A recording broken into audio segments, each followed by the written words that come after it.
nugget that has resonated very strongly, and that is parts or payments. When it comes to trucks, it's one or the other. But in my experience, quite honestly, it's both.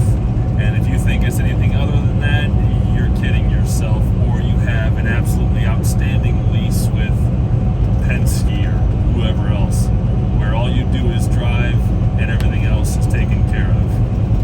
But yet somehow you still get to call yourself an owner-operator. I don't know how that works, but you know, it is what it is, whatever. I'm not a lease operator, I own this truck.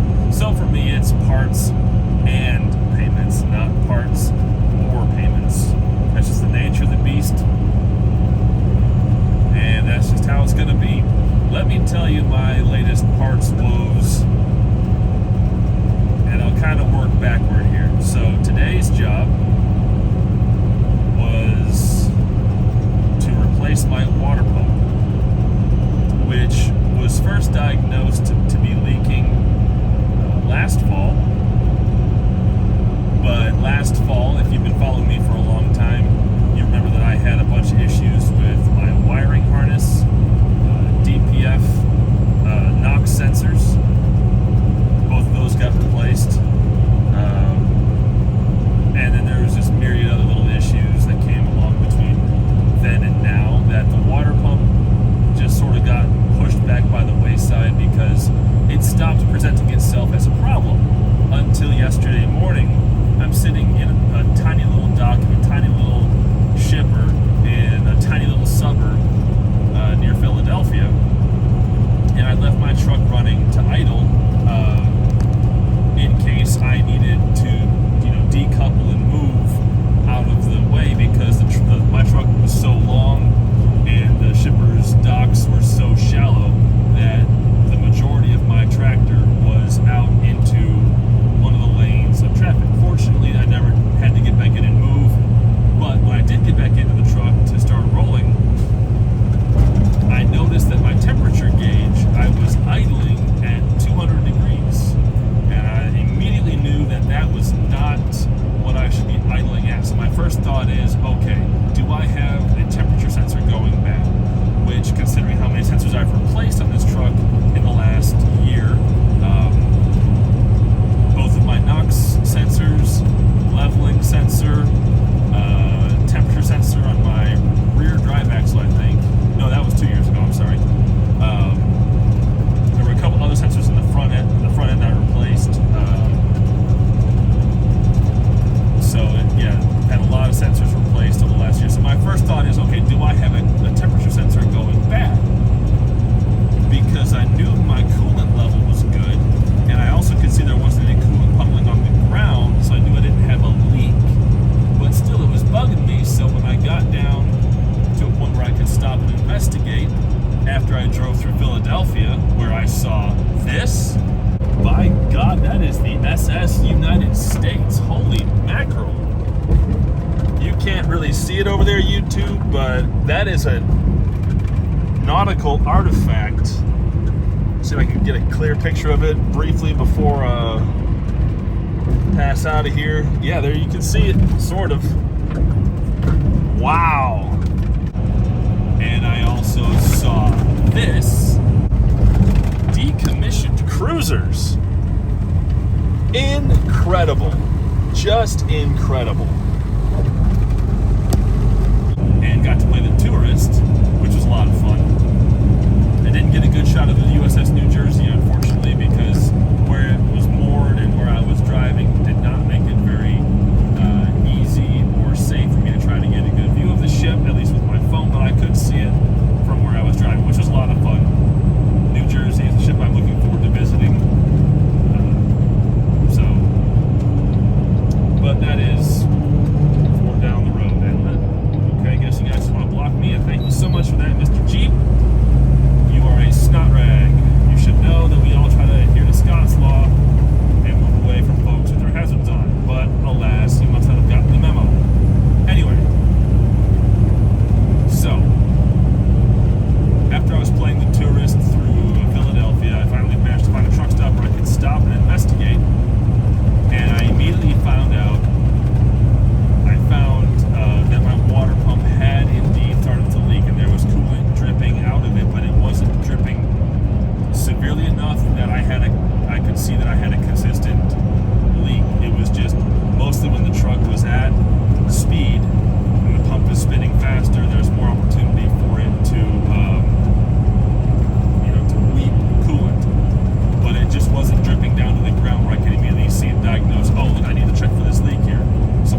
it's going to be a long wait. There's a bunch of trucks ahead of you, and I've only got 2 techs. Okay, well, I'd rather be safe than sorry. I'll just wait. And they were very nice. They did work me in as best they could. And they were very honest, which I do appreciate. I'm becoming a greater fan of TA Petro truck shops the more I use them, because I'm discovering as I learn more about trucking that the TA and Petro service sites tend to be some of the best on the interstate, at least in my experience so far. Because I've had not great experiences at TAs before, and also Loves, but you know, it really kind of depends on who you work with and where you're at. Anyway, that was just the most recent job that needed to get sorted out. A few days ago, I was in Missouri at another, I think it was at a Petro this time, Petro in central Missouri, and I was just going to check in and say, hey, I need to do a PM service, because it was time for me. I tried to do my oil, a full PM service on the truck. I do my oil about every 15,000 miles, and then I do a full PM every other oil change. So about every 30,000 miles, I do the full PM, all the filters replaced. But at every oil change, I always have them do the grease points and the skid plate, and then I do all the filters, the fuel filters, as part of the PM service every 30,000 miles. So, and I have to admit, these guys did a very good job, and a much better job, I would say, than Loves and Speedcoat do pretty good jobs. But I would like my experience at the Petro, because the techs seemed more casually knowledgeable in their craft. They spoke a language I could understand, and they explained things to me clearly. And they also looked for more problems than I would have thought they would have done as part of their normal PM service inspection. And they found that 3 of my airbags were done. One had a slit and was leaking air. Other 2 were just dry rotted and getting pretty close to starting to leak more severely. So I'm like, this is awkward. Well, let's go and get these replaced. But fortunately for me, I've had in my starboard baggage compartment for the last, year and a half or 2 years, I have had 1 whole spare airbag, drive axle airbag for this truck, just ready and waiting, because I knew at some point I would need to replace more airbags, and I wanted to make sure I had at least 1 part ready to go, ready and willing, ready and able, more accurately, in case something happened and an airbag blew out, or I just discovered it leaking and I needed to get it replaced and they didn't have the part. I could say, I've got the part, I just need the labor, and we're good to go. Awesome. They said, okay, great, we'll just charge you for the labor for the installation of the part, and then we'll just bill you for the other 2 airbags plus labor, and there we go. So I saved some money by spending that money a couple of years ago, or whatever it was. But it was still a pretty expensive job to get 3 airbags installed, 2 that I had to purchase on site. But now I've got better airbag suspension, 3 good airbags that replaced 1 really bad one, and 2 that were getting pretty close to being really bad. So just stuff that just came up and needed to be done. So that was, full disclosure, that was about $2,500 I'm up to in parts and labor on this truck just this week. And then last weekend on this trailer, I had one of my recap tires decided to throw a chunk of rubber off. I don't know when, I don't know where, because that morning's pre-trip, no chunk of tire missing. And after that evening, when I got done, I discovered, oh no, I've got a bad tire. But the shop couldn't get me in that night, so I had to wait till the next day. And fortunately, my delivery was just right local, kitty corner from where I overnighted, so I just went and delivered, then got in line for the tire replacement, had to replace 2 tires, which was annoying.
air out, making sure there's plenty of coolant in there. And then I'm going to enjoy a sedate run down to Orlando tonight and tomorrow. We'll see how far I try to drive tonight. I may go ahead and stop somewhere in North Carolina. I might try to get down to South Carolina yet. Not too sure. We'll see how it shakes out. But anyway, YouTube, thank you so much for watching, and I will see you down the road.